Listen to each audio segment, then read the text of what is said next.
Hi, I'm Shannon. And I'm Rick. Well, you are Richard. I am. That's a long story. I'm Scott.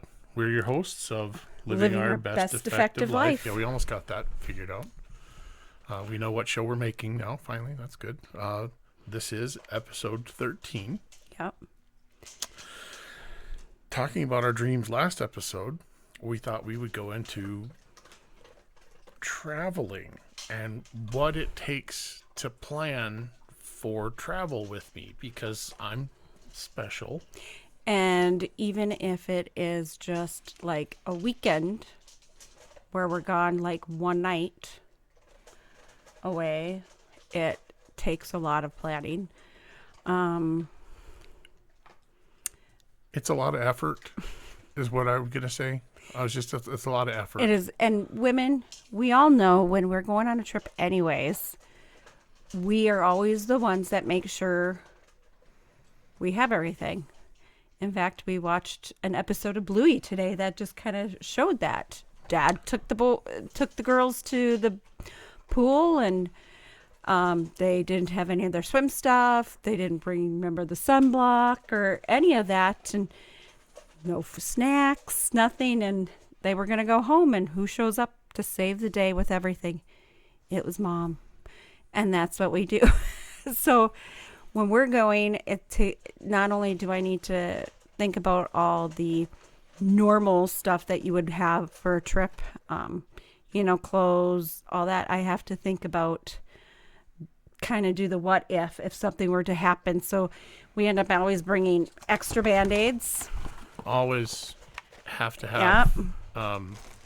His wound care kit. This is what we've reduced it down to for like a few days travel. Yes. This is not all inclusive of everything that I have at my disposal at home. It always has gauze, tape, triple antibiotic stuff. And some high octane stuff too. Yep.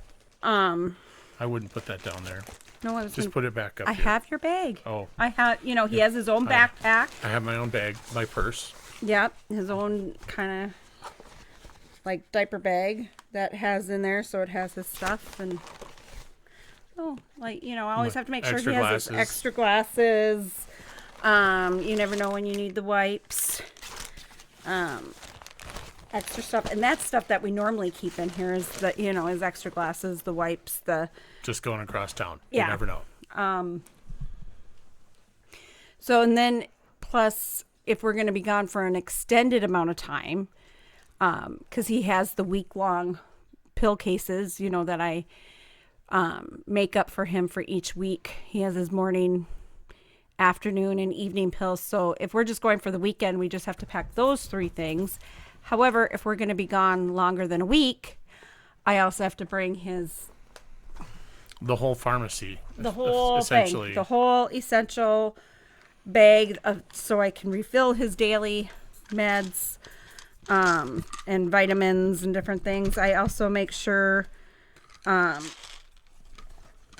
pack his oil. Sometimes that helps with his feet, especially after a long day in the car or whatever, that I can put some of the oil concoction that I make, that he likes to call it. And so that we have that extra stuff, his lotions. And then we also have another bag that, because she crashes everything into the microphone. I don't know if you've noticed. She also has trouble with her plosives. She really likes the P's, and she says them a lot. And if you hear the rustling in the background, the dogs are eating. We also have to make sure we bring a cooler and ice to help with his diabetic medicine, his insulin that he needs for that. So we have that, and what we usually do is just fill up the cooler with ice from the hotel the morning of, and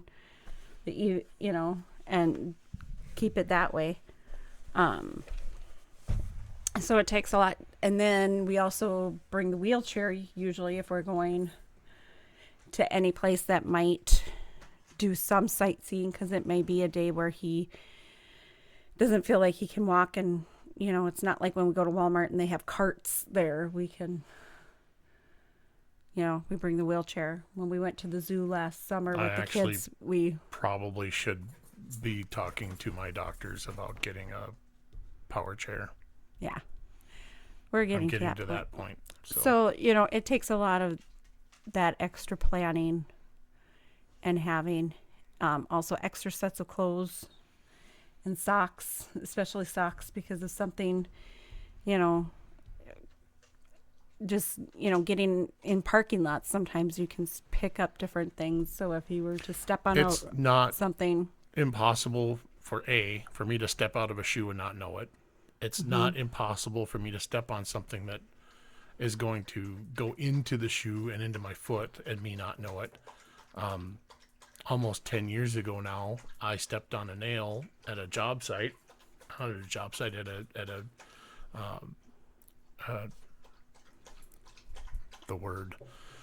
a place where I was picking up cargo, and I didn't know that I had done that for several hours until I went to change my shoes and socks because I was sweating. It was hot. It was summer, and I couldn't get my shoe off.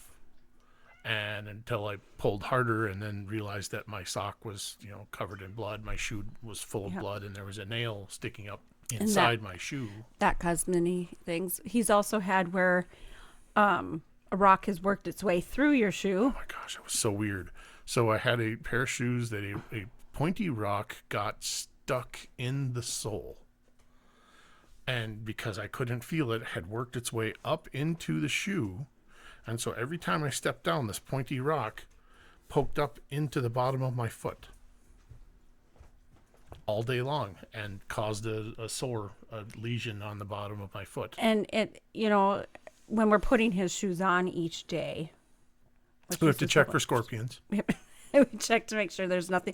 Who knows? The cats like the lids off the pop bottles or something, or piece of dog food gets, animals drop that in there, or something falls in there because the shoes are sitting next to the doorway or something, and we just have to check to make sure nothing's small. My oldest son had dropped my keys in one of my shoes and was helping me put them on, didn't check my shoes and shoved my foot into my shoe with my keys in there. So I'm throwing you under the bus, kiddo. Sorry. But we love you. And I think was that incident in particular that we always check your shoes now. Yeah. I think that was the one incident, that we got to check it all the time. I would check myself, but I can't feel anything when I put my hand in there. But when you're here by yourself and you kind of shake your shoe, which is kind of comical to watch you do, to make sure anything falls out. So there's a lot to take into account there when we go on trips. We bring an extra pillow time. It's often difficult for me to find a comfortable position. You like to bring an extra blanket or two because I sleep better when the room is somewhere around 47 degrees. And she, of course, likes it at 65 or 67 or 72. Especially if we go somewhere where it's really warm, then he really likes it cold, which is fine. And I'm actually getting to be on the cooler side anyways at night when I sleep. But that's code for she's reached that time of life. So traveling, making sure, what are some other things that we have to bring? Snacks. Yeah, certain, making sure we have snacks for him. Snacks and water. That's something I never needed. I always need snacks and water. And part of the snacks and the water, that comes with the diabetes that you have now, which he had the neuropathy and everything before he got the over diabetes. A decade. Yeah. So, because we've had people say, well, that's because you have diabetes. It's not. He has a hereditary form of neuropathy. I don't know for sure. Like I said, we never did the testing. But I read something recently that there's thoughts that cosmic radiation could cause some of these genetic anomalies. Having cosmic radiation crashing into your DNA when you're only 1 or 2 cells, and because you don't have other cells to reference, it doesn't get repaired properly. So it's an interesting thought. I don't know. And we don't know. And it doesn't really matter. Like we've said in a previous video, it doesn't matter what form he has or anything, because it doesn't change how it's treated. It doesn't change how it's treated. And it doesn't change the outcome. Yep. At this point. And never mind. So yeah. And back to the traveling, we have to plan very carefully how far we're going to travel, how much time we're going to spend in the car, how much time we're going to spend out of the car. I will not fly anymore. I flatly refuse. The seats are too uncomfortable for me. And when I say that, what I mean is I am tall, and there's often not enough room for my femur bone between the seat back and the seat in front of me. So I can't sit in only one position. I have to move. So, and I'm not loaded, and I can't afford first class or business class. So I just don't fly. So. No, we also plan when we're driving to stop so far, whether it's to stop and make sightsee something, or just to get out and make sure that he can get up and stretch and. Yeah, there's no driving until the car runs out of gas anymore. That just doesn't happen. And sometimes we have to make unplanned stops because he just needs to get out of the vehicle and move. And that's okay. We found a vehicle that I feel comfortable driving along, long distances, and I'm comfortable in, and that he is comfortable in the passenger seat. Yes, I don't, we said in a previous video, I don't like to drive. But it's now kind of becoming a necessity that I have to be the one doing most of the driving, and I'm okay with that. For now, we're still sharing it quite a bit, but I can't do, I could drive for days. Wasn't a problem. I can't do that anymore.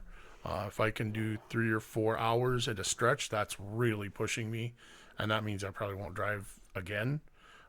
If I can do a couple hours, and then she can do a couple hours, and I can do a couple, and we can switch back and forth. I can go a little further, but.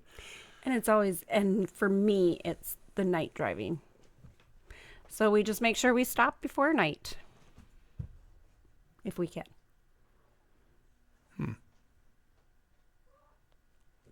I'm not good at night. I can't see. She can't see. She has that kind of a problem. Blindness. At least, especially if we're in big cities. If we're driving down a road that's, it's dark and we're meeting a car, not constantly meeting cars, but meeting a car every so often, I do better. Yep.